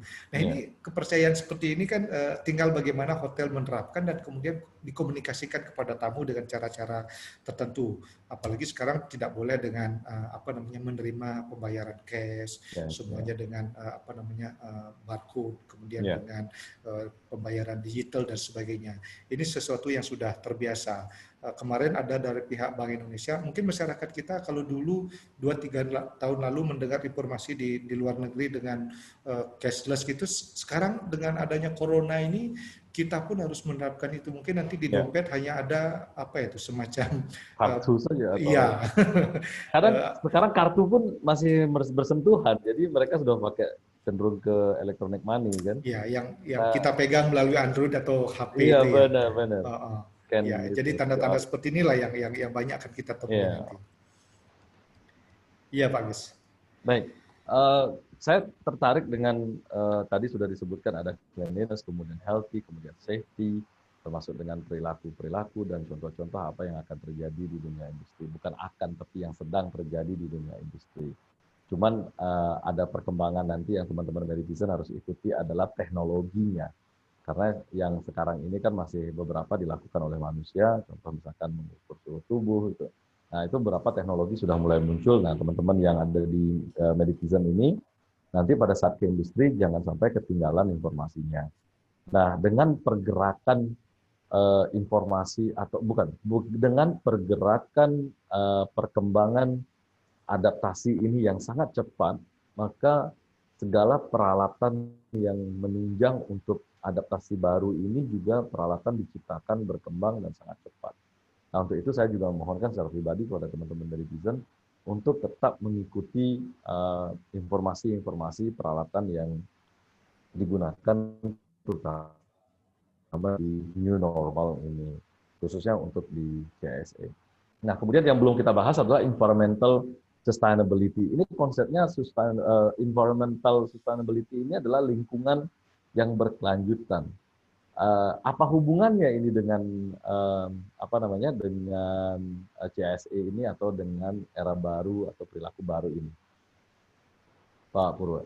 Oke, ya di awal slide saya ini kita punya apa namanya filosofi, bahkan itu menjadi apa namanya menjadi kalimat yang diambil terkait dengan Perda Kepariwisataan di Bali, yaitu kalau tidak salah bunyinya pariwisata Bali adalah pariwisata yang berbasis kebudayaan Bali ya dengan filosofi Trihita Karana, itu bunyinya di sana ya. Trihita Karana ini tentunya kita bicara keharmonisan hubungan antara manusia dengan manusia, manusia dengan alam, dan manusia dengan sang pencipta. Jadi tidak saja horizontal tapi juga vertikal. Implementasinya di dunia industri atau pariwisata itu kita mengenal dulu ada namanya Trihita Karana Owen, di mana saya juga salah satu asesornya. Biasanya yang kita nilai itu ada beberapa perangkat ya terkait dengan bagaimana industri, katakan misalkan dia properti hotel, dalam mengelola apa namanya operasional hotelnya, dari manajemennya, katakan limbah ya, kemudian katakan misalkan sesama dengan teman-teman di sesama hotel, Dan ini menjadikan kita apa namanya, Bali ini sedikit istimewa. Itu yang kemudian diadopsi oleh apa namanya, banyak word-word seperti misalkan Green Globe dan sebagainya. Ya, yang kalau kita sudah lengkap. Nah, ini juga buat kita di Bali ini tidak asing Pak Agus dalam memperhatikan lingkungan ini menjadi sesuatu yang penting. Bali ini kecil sekali. Kalau kita apa namanya, kita bikin rusak alam Bali ini, tentunya kita sendiri yang akan rugi. Kita punya keterbatasan lingkungan alam Bali ini, apa namanya, tidak seperti daerah-daerah lain. Ya, katakan misalkan pantai kita di Kute dengan pasir putihnya, dalam apa namanya, masa-masa tertentu sampah yang jumlahnya berton-ton itu selalu datang, dan ini menjadi perhatian dan kesiapsiagaan dari teman-teman yang ada di daerah Kute untuk kemudian berkontribusi untuk istilahnya membersihkan kondisi itu. Saya juga tidak mengerti karena mungkin ini siklus alam, pokoknya tidak bisa ditolak barang itu datang, sampah-sampah yang jumlahnya berton-ton.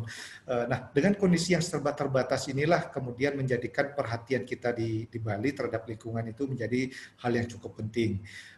Ini juga yang menjadikan daya tarik yang oleh wisatawan itu entah bagaimana ya. Kalau kita lihat alam Bali itu, kalau gunung masih ada gunung bagus-bagus di tempat lain, katakan misalkan di Jawa. Kalau misalkan pantai, masih ada juga pantai yang lebih bagus di daerah lain, di Lombok, Sumbawa, di Sulawesi dan sebagainya. Tapi kok mereka berduyun-duyun datang ke Pantai Kute yang dalam setahun itu pasti kotor gitu ya. Nah ini karena ada sesuatu yang kita sering dengar Pak Agus ya, apa itu taksu Bali. Bahwa Bali itu punya apa namanya, kekuatan internal yang kita jaga oleh masyarakat Balinya, yang kemudian inilah menjadi daya tarik yang luar biasa. Ada danau, ada tempat spiritualnya berupa pura.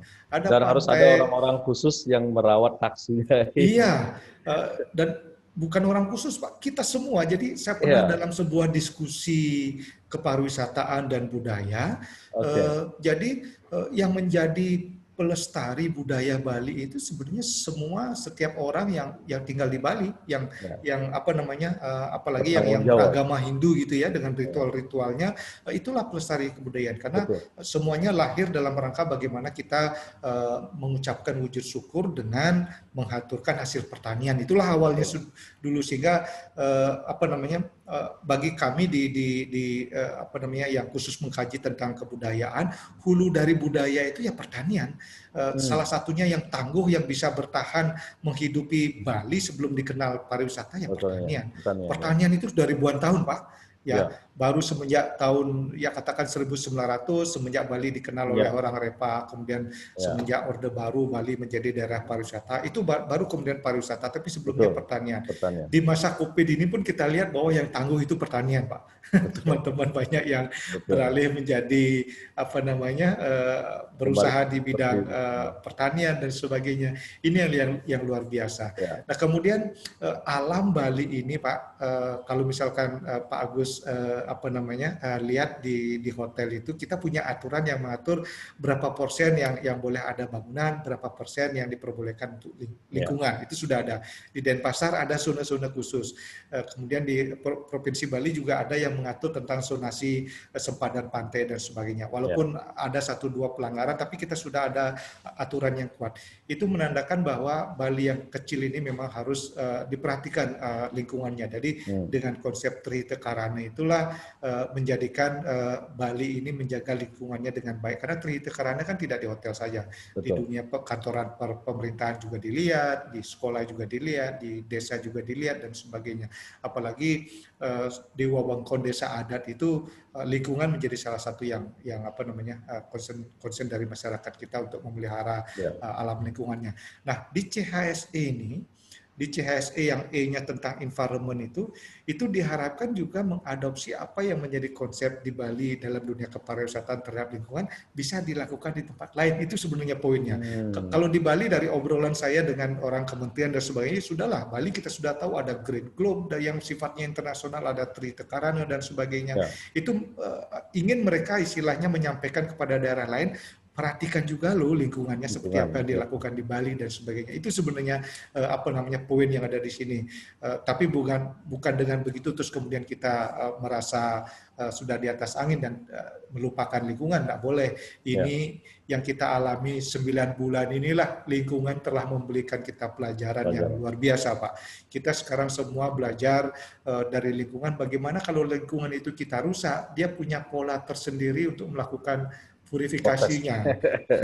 Termasuk 9 bulan kita harus menjaga jarak, tidak boleh keluar. Itu kan alam punya cara sendiri untuk kemudian melakukan perbaikan-perbaikan. Yang nyatanya kan begitu Pak Gus ya, saya baca di beberapa media, laut katanya bersih, kemudian sungai menjadi bersih dan sebagainya. Nah, ini memang boleh dikatakan alam dengan caranya sendiri dia akan melakukan pembersihan, sehingga perhatian kita nanti diharapkan dengan CHS ini lingkungan menjadi sesuatu yang jangan kita rusak seenak-enaknya gitu ya, untuk kemudian karena kita menjadi bagian hidup di dalamnya. Kira-kira begitu Pak Gus. Ya, saya setuju. Kalau lingkungan itu menjadi utama. Kalau lingkungannya nggak bagus, ya pariwisata juga nggak jalan. Dan orang-orang pariwisatanya juga nggak bisa hidup. Jadi sebenarnya terkait semua sih sebenarnya. Ya, saya setuju.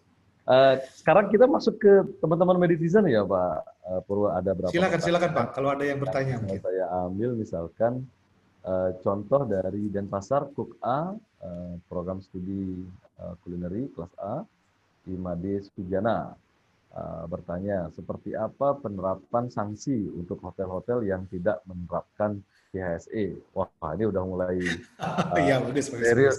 Iya, serius ini, serius. Oke. Iya. Adakah sanksi?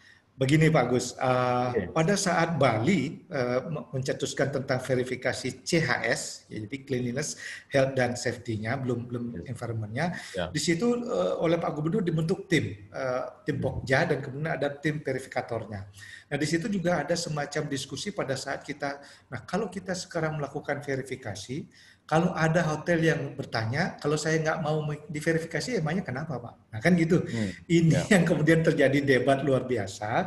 Jadi diverifikasi itu lebih kepada himbauan. Jadi belum ada aturan memang. Seperti yang saya sampaikan di awal tadi kepada Pak Agus, belum ada yang ahli betul-betul terkait dengan kondisi ini, termasuk kesiapan kita membuat aturan. Oleh karena itu, pada saat dilakukan verifikasi, sebagian besar adalah menghimbau. Ya, demikian juga pada saat CHSE ini. CHSE ini hanya berdasarkan ketentuan yang dibuat oleh ketetapan menteri, yang intinya juga himbauan, sehingga kalau himbauan belum ada sanksi, kecuali nanti ya saya kemudian mendapatkan update dari kementerian sekarang dengan menteri yang baru, mudah-mudahan juga segera dilegalkan, sudah ada ketentuan berupa peraturan menteri terkait dengan CHSE. Nah, peraturan menteri ini di dalamnya ada sanksi, sehingga mungkin yang sudah berjalan selama ini sanksi misalnya akan dikenakan sanksi denda dan sebagainya sampai dengan penghentian usaha, itu tidak ada. Melihat kondisinya sekarang bertahan saja sudah untung gitu ya. Mereka masih memberikan kesempatan kepada karyawan dengan tidak di PHK dan sebagainya, itu sudah beruntung. Tapi nanti arahnya mungkin ke depan pelan-pelan akan ada aturan yang mengikat dengan sanksi-sanksi dan sebagainya. Tapi sanksi yang boleh dikatakan yang berlaku dan itu tidak ada aturan, itu adalah sanksi dari konsumen. Ya, saya nggak akan nginep ke hotel kamu, orang hotel-hotel lain saya lihat punya sertifikat CHSE, kok kamu tidak? Kalau sudah begitu kan nggak bisa maksa.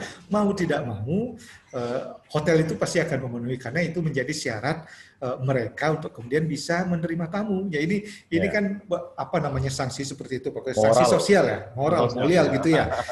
Kalau misalkan Pak Agus berkunjung dan hotel itu tidak menerapkan, ya Pak Agus kan boleh pindah ke tempat yang lain karena tempat yang lain menerapkan. Nah, kira-kira seperti itu. Jadi pertanyaan tadi bagus sekali dan itu sudah dipikirkan oleh pemerintah, tapi tidak serta-merta sekarang. Kondisi sekarang tidak memungkinkan untuk menerapkan sanksi yang berat ya. Mereka tidak ada tamu pun sudah menjadi sebuah kesulitan gitu ya. Mungkin nanti, tapi fungsi moral sosial itu sudah berjalan sebenarnya, makanya wisatawan itu sudah mulai mendapatkan edukasi yang bagus dan sebagainya. Sehingga saya pun pernah ditanya oleh sebuah hotel grup besar Pak Agus, Pak Purwo, saya hotel manajemen grup saya sudah menerapkan verifikasi, bahkan kami diaudit secara khusus oleh kantor pusat dan sebagainya secara online. Saya bilang, oh boleh-boleh saja, tapi yang ditanyakan oleh pihak agen atau pihak yang diajak bekerja sama biasanya mana sih sertifikat atau statement yang dikeluarkan oleh pemerintah bahwa tempat kamu sudah menerapkan protokol kesehatan. Nah, sertifikat CHSE ini karena di sana ada gambar logo pemerintahan kita, baik dari kementerian atau pemerintah daerah. Itu jauh lebih meyakinkan dari pihak luar. Walaupun secara internal mereka sudah melakukan audit dan sebagainya. Jadi dengan cara begini saya menyampaikan ketentuan sanksi memang tidak ada, tapi tidak ada salahnya kalau misalkan hotel bersiap-siap menerapkan, karena nanti diperlukan waktu yang cukup untuk menjadi kebiasaan, kan seperti itu, bahwa karyawannya terbiasa dengan protokol kesehatan dan sebagainya. Jadi itu yang bisa saya share dengan industri terkait dengan sanksi yang ditanyakan dari rekan kita tadi, Pak Lis. Ya, terima kasih. Baik. So artinya di situasi seperti sekarang ini memang perkembangannya kan cepat sekali. Ada perkembangannya, kita tidak tahu perkembangan apa lagi yang akan muncul karena perkembangan perilaku, perkembangan virusnya juga cepat. Kemudian kita juga manusianya juga harus menyesuaikan, kemudian industrinya, pemerintah semua juga menyesuaikan. Tapi saya yakin, saya setuju tadi bahwa sanksi sosial atau sanksi moral itu akan menjadi menjadi sanksi buat industri. Penting, sama halnya, sama seperti halnya kalau kita tidak cuci tangan dipelototin orang gitu ya, itu kan juga sanksi untuk kita. Terus kita jalan-jalan di luar nggak pakai masker sama orang gitu ya kan, terus difoto-foto sama orang tapi kemudian diupload ini orang aneh.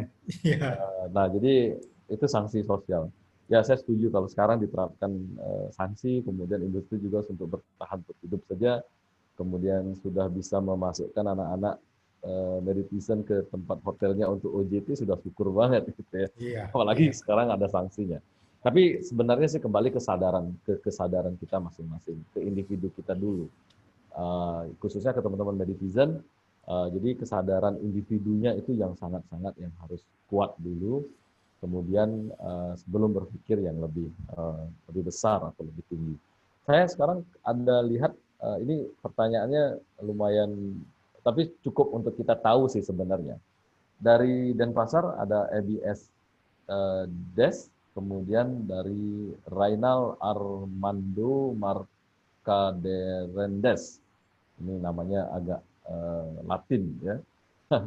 Apa saja persyaratan yang wajib dipenuhi untuk mengajukan penilaian CHSE bagi hotel di Bali? Oke. Jadi ini persyaratan nih yang ditanyakan. Lumayan sih untuk buka pikiran aja nih, untuk lebih kita tahu gitu ya. Karena yang turun dalam hal ini adalah pemerintah Provinsi Bali. Kalau yang CHSE itu melalui lembaga sertifikasi usaha, tetap ketentuannya yang pertama yang berlaku adalah izin usahanya. Ya, karena dari izin usahanya itulah kemudian bunyi sertifikatnya sesuai. Kalau misalkan dia izin usahanya hotel, nanti sertifikatnya akan berbunyi sertifikat verifikasi hotel. Kalau misalkan restoran, kalau objek wisata. Jadi semuanya berpacu diawali dari surat izin usahanya yang dimiliki oleh properti bersangkutan. Nah, kemudian yang berikutnya dari sisi manajemen, bahwa mereka harus menyiapkan SOP, panduan-panduan, tahapan-tahapan dalam penerapan protokol kesehatan. Jadi dari awal sebelum tim turun itu agar dipastikan bahwa nanti siapkan SOP, kami akan periksa itu. Jangan sampai pada saat tim turun itu, apalagi bagi mereka yang tidak siap dengan SOP, ya percuma, karena hasilnya pasti akan tidak akan mendapatkan hasil. Ya, jadi termasuk juga kemudian persyaratan secara fisik, misalnya harus menyediakan tempat cuci, kemudian apakah itu di lobi, apakah di restoran, kemudian di resepsi menyediakan masker bagi tamu yang akan menginap, atau misalkan disediakan di room dan sebagainya. Bahkan di depan sudah diperiksa dengan alat temperatur dan sebagainya. Jadi peralatan ini menjadi ketentuan mutlak. Tidak disyaratkan berapa jumlah dan sebagainya, tapi ada kesesuaian dari lokasi di mana properti itu ada, di mana dipasang wastafel dan sebagainya, itu dilihat apa namanya kebutuhannya. Jadi tidak ada ketentuan jumlah yang di sana. Jadi mengacu dari ketentuan legal berupa izin usaha, dan ini juga sebenarnya menjadi momen bagi pemerintah. Eh, saya ingin cerita mundur sedikit pada Pak Agus. Pada Silakan. saat pandemi ini ada, mungkin Pak Agus pernah dengar bagaimana rekan-rekan industri itu diharapkan mendapatkan bantuan apa namanya langsung tunai BLT itu ya. Betul. Nah, kemudian kami di asosiasi bekerja sama dengan asosiasi profesi yang lainnya, ada asosiasi GM, ada HR dan sebagainya. Kami kumpulkan data. Nah, pada saat kami kumpulkan, storekan ke pusat, itu data yang kami storekan itu kok sedikit sekali. Emang di Bali ini cuma segini hotelnya. Nah, itu ternyata bahwa banyak hotel yang oleh pemerintah sebenarnya diberikan perhatian, termasuk mereka hotel yang tidak berizin. Cuman bagaimana kami memasukkan, karena pada saat diberikan bantuan ditanya tentang izin dan sebagainya. Nah, kesempatan ini oleh pemerintah termasuk CHSE ini untuk istilahnya membuat semacam data atau database yang dimiliki oleh pemerintah, sehingga nanti kalau terjadi apa-apa tepat untuk memberikan bantuan, termasuk berapa jumlahnya dan sebagainya, berapa pekerja dan sebagainya, berapa hotel. Itu tujuannya itu. Bagi hotel yang kemudian bertanya kemarin, Tuh Haji, hotel kami lagi ada masalah dengan izinnya, belum diperpanjang dan sebagainya, saya tetap perbolehkan, tapi dengan arahan tolong segera juga diurus, jangan sampai kemudian tidak diurus. Jadi data menjadi kepentingan kami juga di asosiasi, apalagi pemerintah untuk kemudian melihat seberapa banyak sebenarnya apa namanya data industri yang ada. Satu contoh, pada saat dana hibah ini diturunkan oleh pemerintah, itu ternyata daya serapnya di industri itu kan tidak seperti harapan di pusat. Karena begitu disyaratkan mereka ditanya izin, tidak punya izin. Jadi maunya pemerintah membantu, tapi oleh industri sendiri ada kendala bahwa perizinan kalau masih dalam rangka diurus, diperpanjang, itu dibantu oleh pemerintah. Tapi kalau tidak punya, ya bagaimana? Ini juga menjadikan kesempatan pada saat CHSE apa namanya sertifikasi CHSE ini menyampaikan kepada industri, sudahlah mulai sekarang itu Anda harus legal berusaha, karena pada saat terjadi apa-apa pemerintah itu tepat data yang dia miliki untuk kemudian diambil langkah-langkah, apakah itu bantuan dan sebagainya, dan tepat sasaran. Kalau seandainya sebelum-sebelumnya mungkin mereka merasa nyaman dengan tidak ada semacam legal atau ilegal, ya sekarang seperti ini dia rasakan bantuan dari pemerintah tidak didapatkan dan sebagainya. Apalagi kemudian Bapak Gubernur sudah membuat peraturan gubernur yang kalau nggak salah di pasal 6 itu saya baca itu, bahwa setiap usaha di bidang pariwisata harus bergabung di bawah asosiasi di provinsi. Ini artinya asosiasi itu diharapkan menjadi sumber data selain dinas tenaga kerja tentang jumlah tenaga kerja, di dinas perizinan tentang jumlah izin hotel-hotel dan sebagainya. Ini ada upaya untuk kemudian pada saat terjadi hal-hal seperti ini kita tidak gelagapan dengan data. Saya tidak menutupi Pak Agus juga mungkin tahu kadang-kadang data ini di kita ya secara umum tidak bisa yang apa namanya betul-betul data utuh, update itu masih sulit sekali. Data dari dinas A dengan dinas B berbeda dan sebagainya. Nah, inilah kenapa selalu ditanyakan legalitas terkait dengan verifikasi maupun sertifikasi, dalam rangka juga edukasi agar mereka kalau yang sekarang belum punya ya silakan diurus gitu. Jangan kemudian diam dia, kalau diam ya salahnya sendiri nanti pada saat pemerintah memberikan atensi kepada industri tentunya tidak akan nyampe kepada industri tersebut gitu. Kira-kira begitu Pak Gus. Terima kasih Pak Purwo. Saya terima kasih atas penjelasannya, dan saya berdoa semoga Rainal Armando punya hotel dan segera bisa disertifikasi CSE ya. Baik. Harus diamini, Rainal harus berdoa ya. Yang bagus-bagus harus diamini, harus semangat. Harus ya. Saya doakan juga Pak. Baik. Saya tertarik dengan apa namanya ke hal yang akan kita hadapi ke depannya ini dengan situasi yang sekarang ini. Saya ingin tahu atau netizen ingin kita tahu apa sih kalau bahasa singkatnya getolnya pemerintah untuk mengembalikan terlepas dari karena kalau ini kembali pulih itu adalah jika virus ini sudah ditemukan vaksinnya atau sudah bisa dihentikan. Nah, terlepas dari itu, apa sih usaha pemerintah yang sudah dilakukan, kemudian apa program-program pemerintah untuk mengembalikan pariwisata Bali ini, khususnya untuk Bali. Kemudian kalau prediksi, ini kita ngobrol santai saja Pak Purwo, kira-kira prediksi dengan pergantian menteri ini ke depannya akan seperti apa? Karena kita tahu Pak Sandiaga ini kan pengusaha. Iya, betul, betul. Iya. Kemudian kalau pengusaha, saya rasa hitung-hitungan bisnisnya pasti ini kalau begini akan begini atau begini. Kira-kira apa nih perkembangannya? Kita nggak ada hubungannya dengan CSE ya, tapi setidaknya kita memiliki Tentang gambaran pariwisata, ya bagaimana ke prediksi depan lah. gitu ya.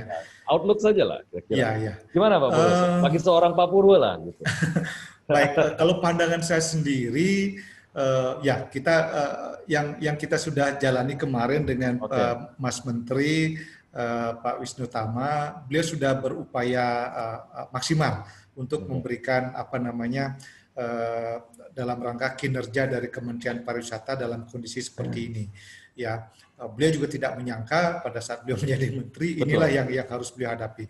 Kemudian sekarang dengan Bapak Menteri yang baru, kita akan tunggu istilahnya apa yang gebrakan-gebrakan yang dilihat oleh beliau. Tapi berkaca dari apa namanya perjalanan dari sepanjang atau selama ini, pemerintah khususnya kalau kita di Bali ya, karena di Bali juga koneksinya dengan pusat, kesehatan atau CHS ini sudah menjadi sesuatu istilahnya apa ya, salam awal yang harus disampaikan bahwa kami siap menerima wisatawan dengan kondisi kami telah menerapkan protokol kesehatan. Bahkan yang isunya akhir tahun ini dengan surat edaran gubernur yang mengagetkan, itu juga sebenarnya kalau kita tarik benang merahnya, ada satu hal yang menjadi perhatian atau poin penting dalam hal ini adalah kesehatan. Jadi ada pertanyaan, mana yang didahulukan, kesehatan apa kesejahteraan?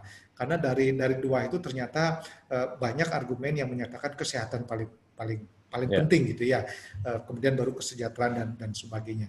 Ini juga menjadikan atensi pemerintah dalam rangka mengembalikan kepercayaan dari pihak luar, khususnya di Bali dalam dunia pariwisata, sebab walaupun kami dari asosiasi sebelumnya sempat kecewa juga Pak Agus, jadi istilahnya ada surat edaran gubernur kok mendadak seperti ini, apa enggak diperlukan masukan dulu dari industri dan sebagainya, walaupun kami terlambat menyampaikan, akhirnya ada pengunduran pemberlakuan yang tadinya berlaku per 18, sekarang mundur per 19 dan kemudian jadi yang sebelumnya -2 sekarang -7 dan sebagainya.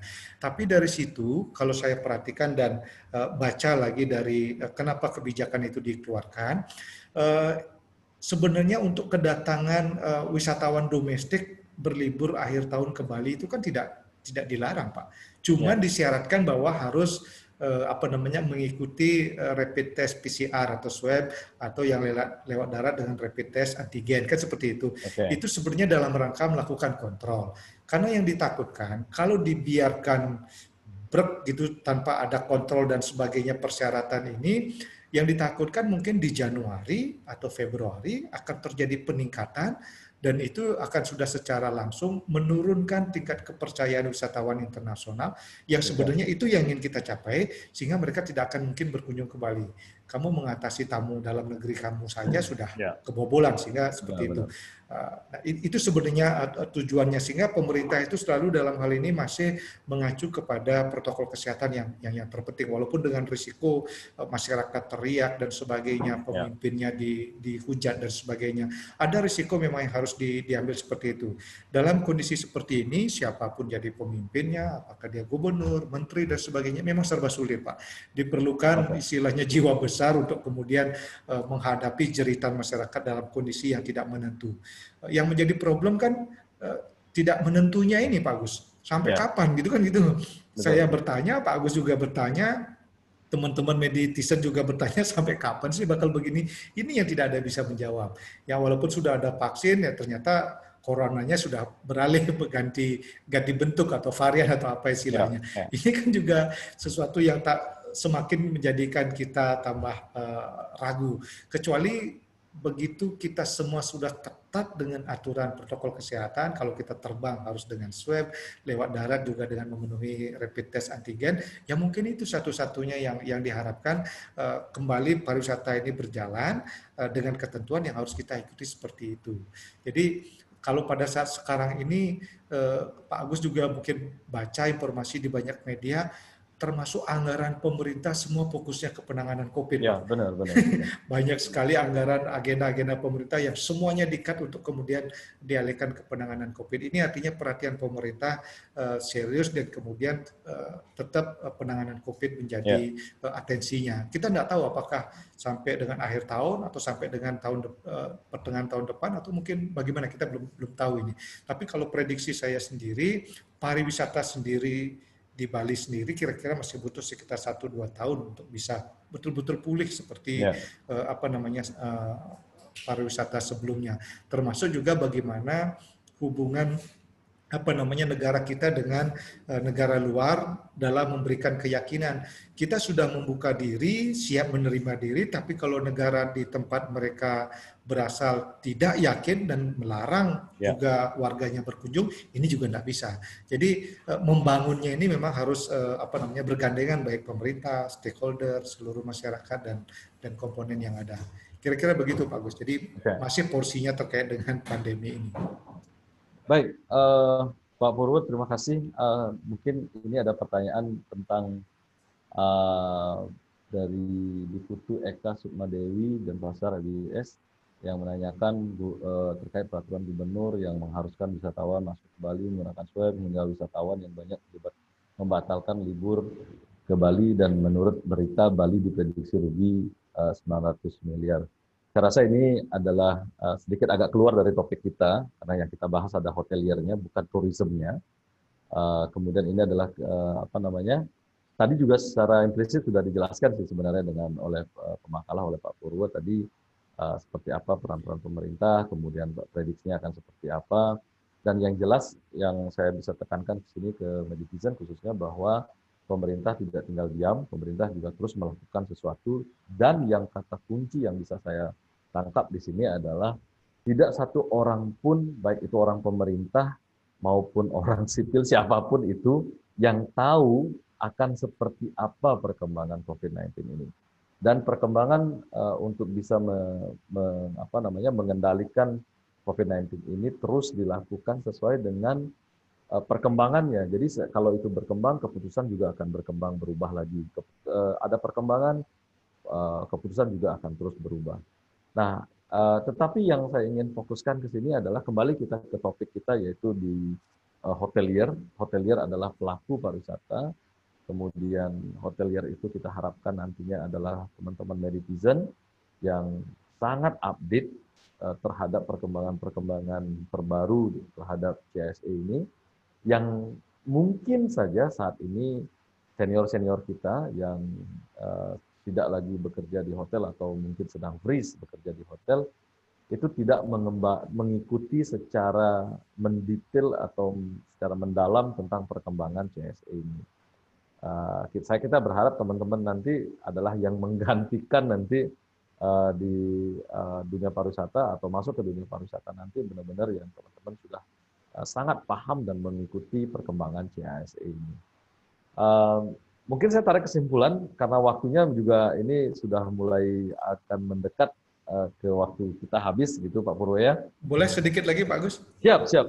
Iya, teman netizen tadi, Meditizen tadi yang bertanya, saya dapat melihat bahwa dia mengikuti perkembangan dengan baik, bahkan angka yang dia sampaikan dengan 900 M itu diketahui.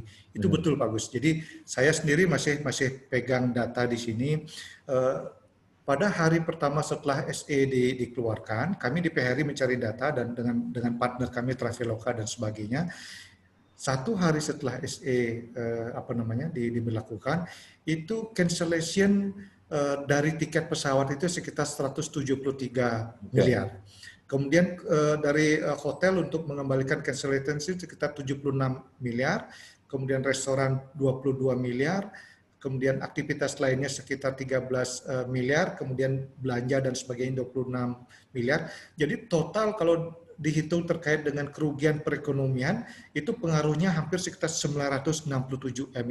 Ini pernyataan resmi yang kami keluarkan dari PHRI yang dimuat di Kompas, yang disampaikan sehari setelah SE. Bayangkan ini sudah berat. Jadi betul memang ada kerugian yang besar.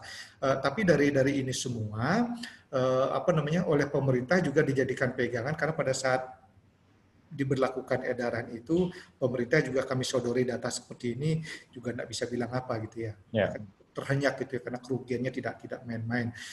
Tapi ada juga seperti yang tulisan yang dibuat oleh Ide Bawati, Prof. Pitane dalam media sosial, ini juga menjadi alat untuk kemudian yang kita gaungkan dari sejak 5 tahun terakhir, Bali menjadi quality tourism. Bukankah Bali mengharapkan pariwisata yang berkualitas? Nah, mungkin ini menjadi semacam alat kontrol, meyakinkan bahwa tamu yang datang adalah satu, tamu yang sehat, kemudian dia tamu yang beruang, bukan gara-gara kemudian swab kemudian dia membatalkan, berarti mungkin anggaran yang dimiliki oleh tamunya terbatas. Tapi kalau tamu yang punya uang biasanya tidak memikirkan hal itu. Jadi ada semacam kontrol untuk kemudian mengarah ke quality tourism. Walaupun di kondisi seperti ini tidak pas juga, karena sudah betul-betul nol, Pak, zero, Pak. Jadi memang kita harapkan akhir tahun ini sebenarnya tamu banyak gitu, untuk bisa perekonomian ini berjalan kembali. Kira-kira itu yang saya tambahkan sedikit dari yang disampaikan oleh teman kita dari netizen tadi. Silakan. Ya, dari Putu Eka. Baik, saya simpulkan saja bahwa teman-teman netizen khususnya bahwa CSE ini adalah keputusan negara, kemudian CSE ini harus diterapkan oleh industri pariwisata khususnya, dan tidak hanya pariwisata, tapi segala hal yang mendukung, dan di semua sektor harus menerapkan ini. Tapi kalau kita ada di dunia pariwisata itu mutlak harus melakukan ini. Di dunia pariwisata sekali lagi itu masuk ke industri pariwisatanya, ada hotel, restoran, dan seterusnya, di mana hotel, restoran, industri ini digerakkan oleh manusianya. Manusianya adalah ada karyawan, harapan saya karyawannya adalah netizen nantinya, dan seluruh karyawan ini harus juga menerapkan CHSE ini, termasuk untuk dirinya sendiri dan di keluarganya. Jadi tidak hanya di tempat kerja saja. Sarannya adalah lakukan ini untuk kebaikan diri sendiri dulu, dan inspirasilah orang lain untuk tetap menerapkan CHSE ini. Kemudian tidak ada yang tahu kapan ini akan berakhir, tetapi CSE kemudian perilaku era baru ini akan menjadi akan menjadi hal perilaku yang baru nanti ke depannya, yang tidak bisa kita sepelekan, dan kemungkinan akan susah untuk menghilangkan perilaku yang sudah baru ini. Yang di satu sisi itu adalah perilaku yang bagus, karena kita sudah membuktikan bahwa dengan menjaga jarak dan seterusnya angka bisa menurun, dan tanpa harus mengurangi kata hospitality itu, karena hospitality tidak bisa dilakukan oleh robot, harus dilakukan oleh manusia, tapi tetap harus mempertimbangkan hal-hal ke protokol kesehatan tadi, khususnya di dunia industri pariwisata. Saya mohon ke Pak Purul, barangkali ada pesan yang ingin disampaikan sebelum kita akhiri sesi obrolan ini. Apa kira-kira? Silakan. Baik, singkat saja Pak Agus, karena kita bicara tentang bagaimana kita lahir dengan kondisi yang baru, tatanan kehidupan era baru. Jadi campaign terkait dengan penerapan CHSE ini harus kita lakukan dari kita sendiri, di lingkungan keluarga, masyarakat, tempat kerja, sudah menjadi keharusan bahwa inilah menjadi ketentuan bagaimana kita bisa hidup berdampingan dengan virus yang belum bisa kita tahu kapan akan berakhirnya. Jadi campaign tentang CHSE dilakukan dari seluruh komponen masyarakat, apakah itu masyarakat pariwisata dan yang lainnya. Saya kira seperti itu, Pak Gus. Terima kasih, Pak Purwo, Bu Haji. Terima kasih sudah hadir di Meditizan Bali. Terima kasih untuk seluruh Meditizen, tetap semangat, tetap optimis, tetap belajar, mau tidak mau belajar sendiri atau self-learning itu harus benar-benar dilakukan. Gunakan waktu dengan baik, gunakan kuota Anda dengan baik untuk belajar tentang hal-hal yang menunjang ke karir atau ke cita-cita Anda nantinya ke depan. Sukses dan sehat untuk kita semua.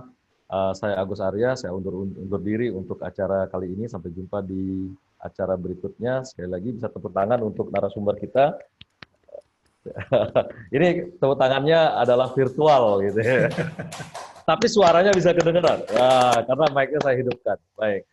Terima kasih Meditizen, saya Agus Arya, saya undur diri. Thank you very much. Goodbye for now. Sampai jumpa di sesi-sesi seminar atau obrolan berikutnya. Thank you very much. Pak Heri, saya kembalikan ke Pak Heri. Thank you very much.